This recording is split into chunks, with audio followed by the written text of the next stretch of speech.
Hey guys, this is Seals. I'm back with another daily update, and today I woke up with a fever and I have a cough going because last night my buddies and I after work decided to get some drinks, and you know how it goes, right? It doesn't just stop at one or two. Anyways, guys, today is the first day of free team up arena. I want to keep my voice and commentary to a down minimum.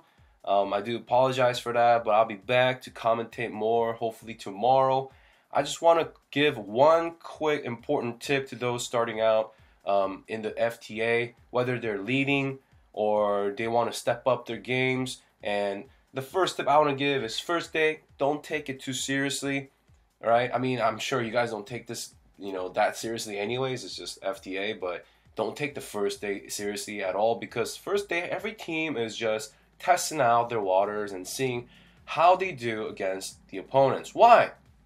Well, FTA is a great place to see how your new comp is doing. Like your comp is always constantly evolving, and depending on whether you're free to play or a whale, it changes on a different rate. But for us, for ping players, it's gonna like every summon event. There's a lot of changes, and people are excited to do that. So as you can see, we signed up. We were the first team to sign up. I checked back after 30 minutes. There's been 5 teams, not much, of course, and looks like our rival decided to hit us already, showing us their love. Anyways, guys, you saw that in the team lineups in the leaderboards that one of the team Sharks, they took our team name this week. It was pretty funny. Anyways, Xerxes got those inside jokes, and shout outs to him and the Sharks people. I really love you guys. Anyways, so I just want to go back on what I was saying about being the leader. So as a leader, you need to, on the first day, don't worry about too much about the points per se.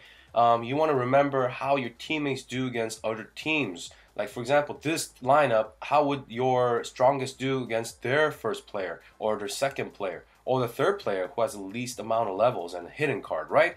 So you want to pretty much see how you would fare up against the opponents, if you could even beat them. For example, that team had double Vesa. For us, double Vesa is like, hey, come attack us. I mean, it's a free win, right? I mean, I covered how she's fallen off pretty much the PvP meta in all brackets. I'm talking like TOC, Guild Wars, and FTA. You want to argue with me about that? I mean, I'll make another video about that. I'll make a dedicated video just on Vesa for like 20 to 30 minutes. Hit the thumbs up if you want to see that. Leave a comment below, whatever. If you want to see a video about Vesa. Anyways, guys, so you need to, as a leader, whoever is the guy making all the number crunches or all the theory crafting or the guys who's doing all the strategy.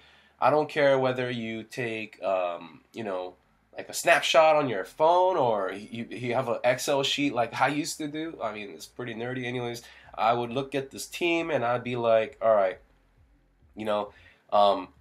Angelo, let's say, per se, would fight the first guy. I mean, I can't pronounce his name because it's in Chinese anyways. I would just call him the guy with the double Vesa. I'll be like, all right, so Angela could beat double Vesa 99 times of 100. Okay, let's just be realistic. 9 out of 10. So I would remember that, or I'll write it down somewhere, and I'll be like, all right, Samson, he could beat the other guy 10 out of 10.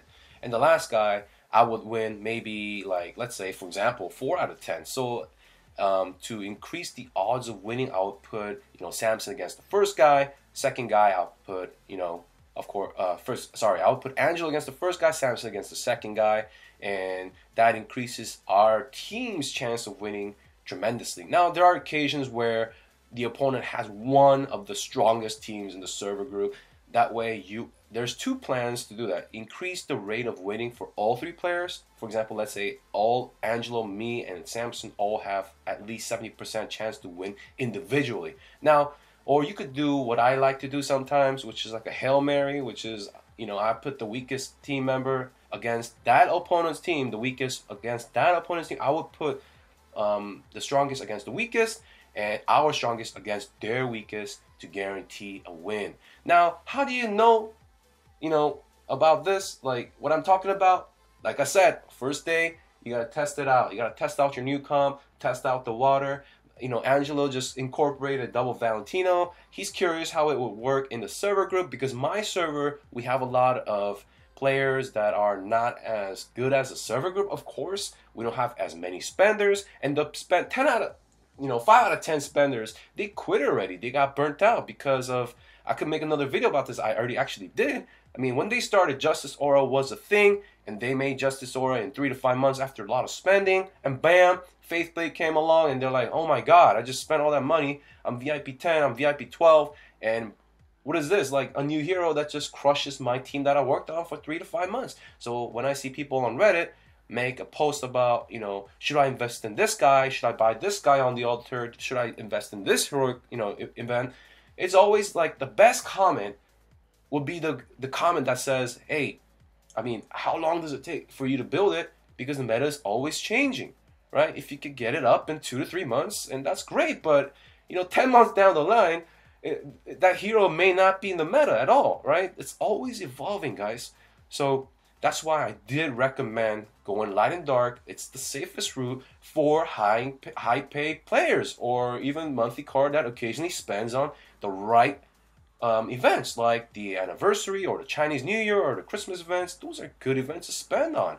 You get those nice heroes and the artifacts. Anyways, guys, I want to just go into the action. Not a lot of commentary today. You just saw Angela lose. I did skip the results, the battle record, and the numbers afterwards. I'm just too excited right now, and this is a pre-recording, of course. I just received some message that we got attacked like 7 times again by the rival, and we won all of them except one, and that's fine. I mean, they want to test out their comp. They did incorporate a DA, another DA into their comp, which is, of course, just God tier.